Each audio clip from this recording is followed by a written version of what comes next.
नमस्कार। आज फिर से एक कहानी के साथ, प्रेरणादायक कहानी के साथ। एक भिखारी था तो स्वाभाविक है भीख मांगता था। ट्रेन में जाकर भीख मांगता था, बसों में जाकर भीख मांगता था, सड़क पर भीख मांगता था, लेकिन वो ज्यादातर ट्रेन में भीख मांगता था। तो जैसे वो किसी से भीख मांगता तो उसको 2-4 रुपये मिल जाते थे। अब एक दिन ट्रेन में भीख मांगते मांगते उसकी नजर एक इंसान की तरफ पड़ी।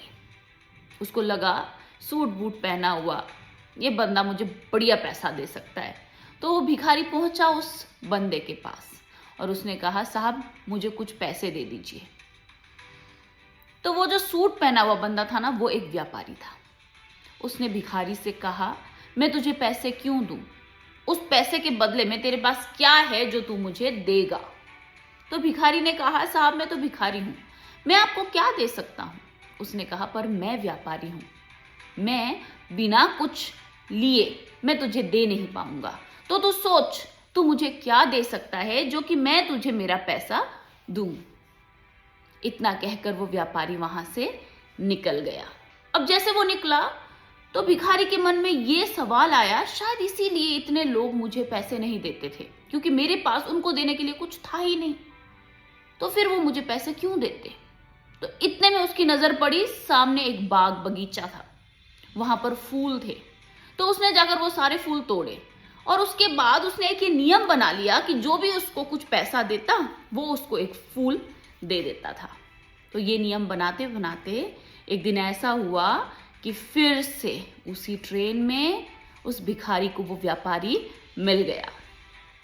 तो भिखारी गया उसके पास और उसने कहा, साहब आज आप मुझे कुछ पैसे देंगे? मेरे पास आज कुछ है जो मैं आपको दे सकता हूं। तो व्यापारी ने कहा, चल ठीक है, तुझ पे विश्वास कर लेता हूं। तो इतना कहकर व्यापारी ने उसको कुछ रुपये दिए। तो इतने में भिखारी ने अपने बैग से, अपने बस्ते से फूल निकाला और उस व्यापारी को फूल दे दिया। फिर उस व्यापारी ने उस भिखारी को कहा, अब तो तू भिखारी नहीं रहा, अब तो तू व्यापारी बन गया है। तुझे लेन देन करना आया, तूने किसी से भीख थोड़े मांगा है, तूने तो उस पैसे के बदले सामने वाले को फूल दिया है, तो तू तो व्यापारी बन गया। इतना कहकर वो व्यापारी वहां से निकल गया। उसकी बात उस भिखारी के जहन में बैठ गई। उसको लगा कि मैं सच्ची में व्यापारी बन गया, मैं भिखारी नहीं रहा। तो उसके बाद वो भिखारी वहां से चला गया। कुछ महीने तक लोगों को वो भिखारी दिखाई नहीं, वो आया ही नहीं भीख मांगने। तो कुछ दिन बाद उसी ट्रेन में उस व्यापारी के साथ एक बंदा बैठा था, एकदम साफ सुथरे कपड़े के साथ। तो उस बंदे ने उस व्यापारी से पूछा कि साहब हम तीसरी बारी मिल रहे हैं। तो उस व्यापारी ने कहा, नहीं, मैं तो आपको जानता ही नहीं हूं, हम शायद पहली बार मिल रहे हैं। तो उस इंसान ने कहा, साहब मैं वही भिखारी हूं जिसको आपने आपके जैसा ही एक व्यापारी बना दिया।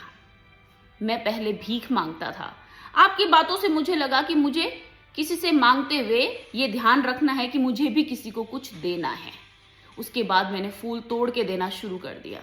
फिर जब दूसरी बार आपसे मुलाकात हुई तब आपने कहा तू व्यापारी बन गया, तो मुझे लगा मैं भी व्यापारी बन सकता हूं। उसके बाद मैंने फूल तोड़ना बंद कर दिया और फूल खरीदने लगा। जैसे जैसे समय बीतता गया मैंने फूलों का बहुत बड़ा कारोबार कर लिया और ये सब आपके उस शब्द की वजह से हुआ है। तो आज मैं देखिए भिखारी से व्यापारी बन गया।